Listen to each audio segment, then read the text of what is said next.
Bonsoir à tous, vous êtes bien sur 8 Mont Blanc. Nous sommes le mercredi 22 juillet. Merci de nous rejoindre pour le JT. Elles ont explosé durant le confinement. Les violences conjugales, les autorités se mobilisent depuis de longs mois pour protéger les victimes. Une convention vient d'être signée pour éloigner le conjoint violent en Savoie. Un reportage d'Aurore Briffaut dans un instant. Et puis le portrait d'une Miss internationale qui casse les codes à découvrir dans ce journal. Manon Brochard a 19 ans. Elle a décidé de se lancer un défi, participer au concours de Miss internationale. Elle souhaite aussi faire changer les mentalités. Mais avant, plus de 500 ans après sa première édition, la célèbre foire de Crète n'aura pas lieu à Thonon en 2020. Chaque année, 30 000 personnes se pressent à cet événement phare dans le Chablais. Le Covid aura eu raison de cette 543e édition qui devait avoir lieu le jeudi 3 septembre. En revanche, la fête foraine sur la place de Crète est maintenue. Elle aura lieu du 29 août au 6 septembre. Et puis en mode économie, le groupe Bourrelier, ex-propriétaire de Bricorama, a été choisi mardi par le tribunal de commerce de Grenoble pour reprendre la société Mavic, spécialisée dans la production de roues de vélo. Début mai, elle avait été placée en redressement judiciaire. 14 repreneurs potentiels s'étaient alors fait connaître. L'offre de reprise du groupe Bourrelier prévoit la reprise de 105 emplois sur un peu plus de 210 et le maintien des sites d'Annecy spécialisés dans la recherche et développement et de Saint-Trévier dans l'un dédié à la production. La lutte contre les violences conjugales, priorité des services de l'État. Les acteurs institutionnels et associatifs de Savoie se sont réunis ce mardi pour signer une convention qui permet d'écarter le conjoint violent du domicile familial. Le dispositif qui est mis en place est un dispositif finalement assez simple, compliqué, je veux dire, à la conception, de réalisation initialement, mais dans la logique est quelque chose auquel on est habitué. Donc ce qu'on va voir maintenant, c'est comment est-ce qu'on l'expérimente au mieux pour donner un taux de rotation assez efficace aussi pour répondre au plus de demandes possibles, parce que l'objectif c'est qu'une personne qui est éloignée de son domicile trouve elle-même après ça un logement. Plutôt que d'éloigner les victimes, des appartements sont prévus pour les personnes auteurs de violences. Des associations comme la Viche des Savoies interviennent auprès d'elles afin d'éviter la récidive.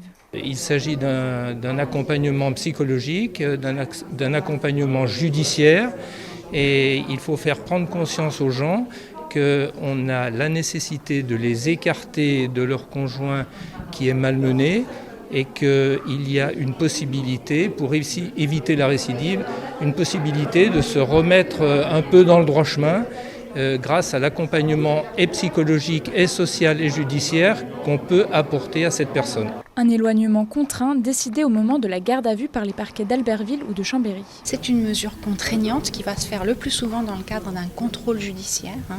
Donc la personne va être déférée, présentée au magistrat du parquet, puis au juge des libertés et de la détention, placée sous contrôle judiciaire. Et dans le cadre de son contrôle judiciaire, il va y avoir cette obligation de ne plus résider à son domicile, c'est-à-dire en fait de ne plus rentrer à son domicile puisque c'est ce que la loi prévoit. Dans le cadre de ce dispositif, 2 logements à Frontenex et 2 chambres à Chambéry ont pour le moment été mis à disposition. Et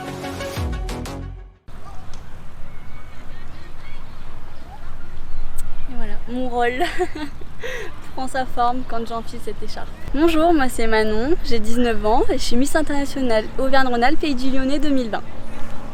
Sélectionnée en mars par le concours Miss International, Manon a un objectif, se qualifier pour représenter la France lors de la grande finale.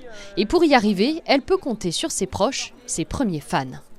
Pour le concours, vous portez quoi comme genre de tenue ? Pour le défilé, on a plusieurs tenues imposées. On a la robe de soirée, mais ça, c'est une robe longue, mais ça c'est pour le dernier show, le dernier défilé. On a la robe de cocktail, donc une robe courte. On est fiers d'elle, parce que voilà, c'est... Même si c'est pas quelqu'un qui a confiance en elle de base, ça peut que lui remonter son estime d'elle et c'est vrai. Super fière. Du haut de ses 1m48, Manon veut démonter les stéréotypes qui entourent les concours de beauté. Ça a été toujours très compliqué depuis toute petite, étant donné ma taille, les discriminations que j'ai subies tout au fil de ma scolarité, c'est-à-dire de la primaire jusqu'au collège en fait. Et ça a été tellement dur pour moi que je pense que c'est un peu une revanche. C'est pas parce qu'on fait moins d'1m70 qu'on peut pas représenter la France ou notre région. Mais avant de représenter la France, Manon a dû convaincre sa maman. Bonjour maman, ça va ? Oui, ça va et toi ma chérie ? Bon, comment s'est passée cette matinée ? Bah écoute, ça a été, j'ai fait mon boulot, tout ça s'est bien passé. plutôt inquiète. Alors après, pas contre, mais plutôt inquiète.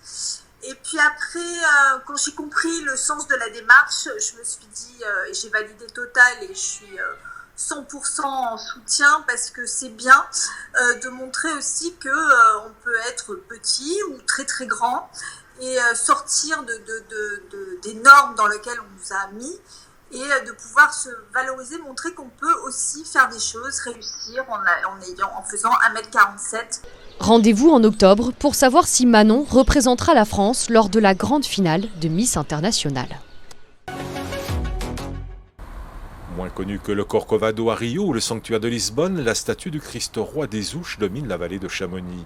Haute de 25 mètres et installée sur un éperon rocheux à 1300 mètres d'altitude, cette statue monumentale a été construite entre 1933 et 1934 sous l'impulsion du curé des Ouches, l'abbé Claude-Marie de Lazia. En moins de 4 ans et grâce à une souscription lancée en 1929, l'abbé parvient à récolter les fonds nécessaires pour ériger la statue. L'abbé souhaitait ainsi rendre hommage au pape Pie XI qui avait gravi le Mont Blanc en 1890 et élevé une statue qui concrétise l'idée portée par l'encyclique qui proclame la royauté universelle du Christ. C'est colossal, hein, à cause de l'élan. Alors quand elle est vue de la vallée, elle semble petite, mais quand on est à côté, c'est quand même assez impressionnant, je trouve. De toute façon, c'est bien le fait qu'elle soit monumentale qui a motivé les concepteurs de l'époque. Normalement, c'est la paix. L'amour entre les hommes, ça c'est le message porté par le Christ roi lui-même. Et puis derrière, porté plus par le curé local, c'est, disons, les victimes des deux guerres et puis les victimes de la montagne. On est dans la couronne, derrière l'auréole du Christ, voilà. Donc c'est un balcon, une chaire face au Mont Blanc, face à la grandeur de la chaîne du Mont Blanc. Émanation de l'art décoratif et conçue par l'architecte Georges Serra, la structure de la statue est en béton armé et son poids est de plus de 500 tonnes. Le Christ roi des Ouches est la deuxième plus haute statue de France, après celle de Miribel dans l'Ain, statue de la Vierge du Marillier qui culmine à 32 mètres. Il reste beaucoup de curiosité de la part de la plupart des gens qui la côtoient. Il y a de l'intérêt, mais qui est très proche de la curiosité. Bon, après, il y a toujours le côté cultuel avec au moins un office par semaine l'été. Récemment inscrit au titre des monuments historiques par le préfet de région à l'initiative de la direction régionale des affaires culturelles, le Christ roi des Ouches est désormais placé sous la protection du ministère de la Culture. Une véritable reconnaissance de la valeur patrimoniale et spirituelle de cette statue monumentale dont le regard accroche définitivement le Mont Blanc.